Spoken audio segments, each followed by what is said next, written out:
Hello everyone, स्वागत है आप सबका बाल की खाल में। तो आज के इस वीडियो में मैं बात करूंगा मैग्नस इफेक्ट के ऊपर। ये इफेक्ट क्या होता है, ये कैसे डेवलप होता है और हम इसे कहाँ कहाँ ऑब्जर्व करते हैं। तो आज की वीडियो में हम इसमें डिटेल में बात करेंगे। इससे पहले हम वीडियो में आगे बढ़ें, आप एक बार इस क्लिप को देखिए।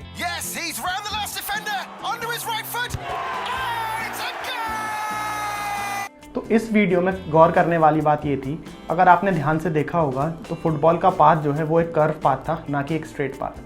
अब मैं अगर आपसे पूछूं कि ऐसा कैसे होता है, तो आपका आंसर आएगा कि ये फुटबॉलर की स्किल है। तो डेफिनेटली इसमें फुटबॉलर की स्किल्स तो थी, बट इसमें साइंस का भी बहुत बड़ा रोल था। साइंस ने फुटबॉलर की काफ़ी हेल्प की थी टू अचीव दैट पाथ, जो काफ़ी अनप्रेडिक्टेबल था गोलकीपर के लिए पकड़ पाने का।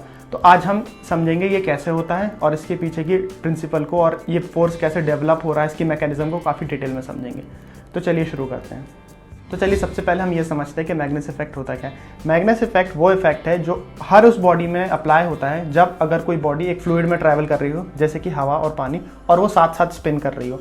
तो अगर ऐसी कोई बॉडी है जो स्पिन कर रही है और साथ साथ में किसी फ्लूइड में ट्रैवल भी कर रही है, तो उसके डायरेक्शन ऑफ मोशन के परपेंडिकुलर एक फोर्स डेवलप होगा जो कि उसका पाथ चेंज करेगा।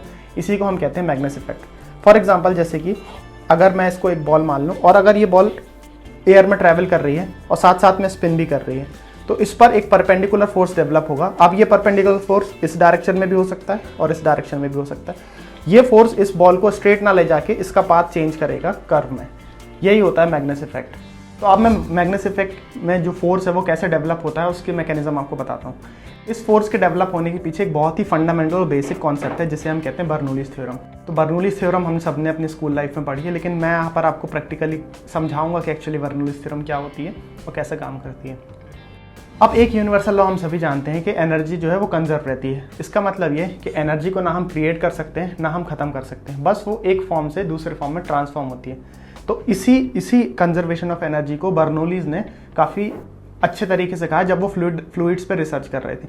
उन्होंने कहा अगर एक क्लोज सिस्टम है उसमें जो टोटल एनर्जी होगी ना, उसको हम 3 एनर्जी के सम से लिख सकते हैं। पहला होगा पोटेंशियल हेड, दूसरा होगा काइनेटिक हेड, तीसरा होगा प्रेशर हेड। किसी पॉइंट पर एक किसी पार्ट की वैल्यू ज़्यादा है या फिर एक किसी हेड की वैल्यू ज़्यादा है, तो दूसरे 2 जो हेड्स हैं वो ऑटोमेटिकली कम हो जाएंगे, जिससे टोटल एनर्जी जो है वो सेम रहे। इसको नंबर से समझते हैं। लेट सपोज टोटल एनर्जी की वैल्यू है 60 यूनिट्स, तो अब 60 यूनिट्स इन तीनों के सम से बनेगी। Let suppose potential head 20 units है, काइनेटिक हेड 20 यूनिट्स है और प्रेशर हेड भी 20 यूनिट्स है। अब सपोज इसी सिस्टम में एक और पॉइंट है जहां पर पोटेंशियल हेड की वैल्यू बढ़कर हो गई है 40 यूनिट्स। अब जैसे ही पोटेंशियल हेड की यूनिट वहां पर 40 यूनिट्स हुई, तो काइनेटिक हेड और प्रेशर हेड ऑटोमेटिकली डिक्रीज होकर 10-10 हो जाएंगे, सो दैट जो सम है वो 60 रह सके। ये था बेसिक फंडामेंटल बर्नौली थ्योरम का प्रिंसिपल। अब मैं इसको आपको प्रैक्टिकली दिखाता हूँ। यहाँ पर मेरे सेटअप में 2 कैन हैं जो कि खाली हैं पूरे, ठीक है। अब यहाँ पर बर्नौली थ्योरम लगा के देखते हैं। बर्नौली थ्योरम में हमने देखा 3 हेड होते हैं, प्रेशर हेड, पोटेंशियल हेड और काइनेटिक हेड। क्योंकि अगर आप देखें तो ये दोनों कैन सेम हाइट पर रखे हुए हैं, तो हम पोटेंशियल हेड को यहाँ पर एलिमिनेट कर सकते हैं, क्योंकि हाइट यहाँ पर इन दोनों कैन की चेंज नहीं होने वाली। इसका मतलब क्या, टोटल एनर्जी का जो सम है वो 2 चीज़ों पर डिपेंड करेगा, काइनेटिक हेड और प्रेशर हेड, ठीक है। कहने का मतलब सिर्फ इतना ही कि अगर मैं इस पूरे अरेंजमेंट को क्लोज सिस्टम मानूँ और इस पर 3 पॉइंट ले लूँ यहाँ पर, तो इन तीनों पॉइंट पे जो टोटल एनर्जी वो कांस्टेंट है और वो काइनेटिक हेड और प्रेशर हेड के से मिल के बनी है।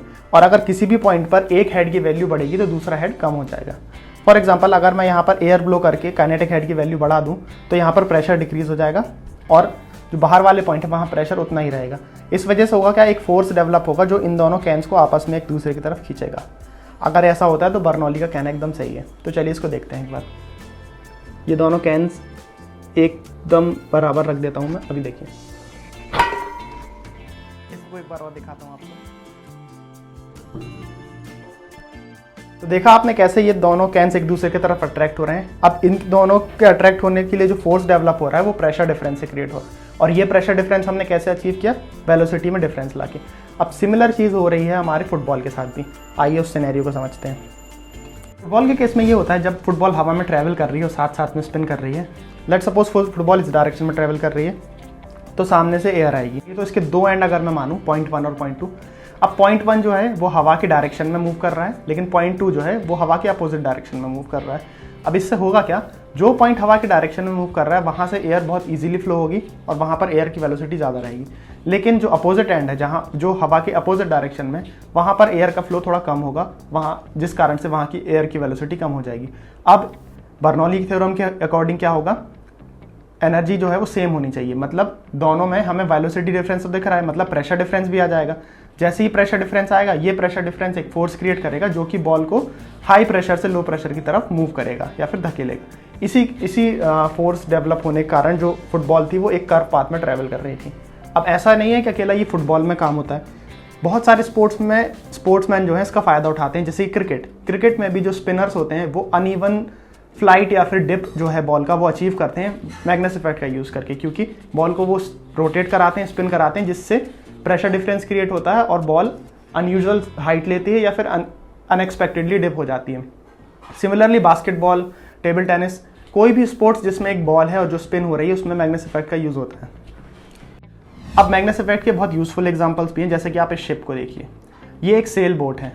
अगर आप कहेंगे इसका सेल कहाँ है, एक्चुअली ये जो 2 सिलेंडर्स हैं यही इसका सेल है। ये चिमनीज जैसे दिख रहे हैं लेकिन ये है सिलेंडर। अब ये सिलेंडर क्या होते हैं, रोटेट होते हैं, जिस कारण से बोट को पुश मिलता है आगे की तरफ। परपेंडिकुलर डायरेक्शन में एयर ब्लो होती है, जिस कारण से मैग्नेस इफेक्ट जो है एक फोर्स जनरेट करता है, जिससे बोट आगे जाती है। अब बोट को पीछे लाने के लिए हम सिलेंडर्स को उल्टा डायरेक्शन में रोटेट करते हैं, जिससे बोट पीछे आ जाती है। आप इस प्लेन को भी देख सकते हैं, ये प्लेन जो है टोटली मैग्नेस इफेक्ट के प्रिंसिपल पर काम कर रहा है और अपनी लिफ्ट जो है मैग्नेस इफेक्ट से ही जनरेट कर रहा है। तो आई होप आपको आज का वीडियो पसंद आया होगा। वीडियो अच्छा लगा तो वीडियो लाइक करें, शेयर करें, सब्सक्राइब करें। Thank you very much.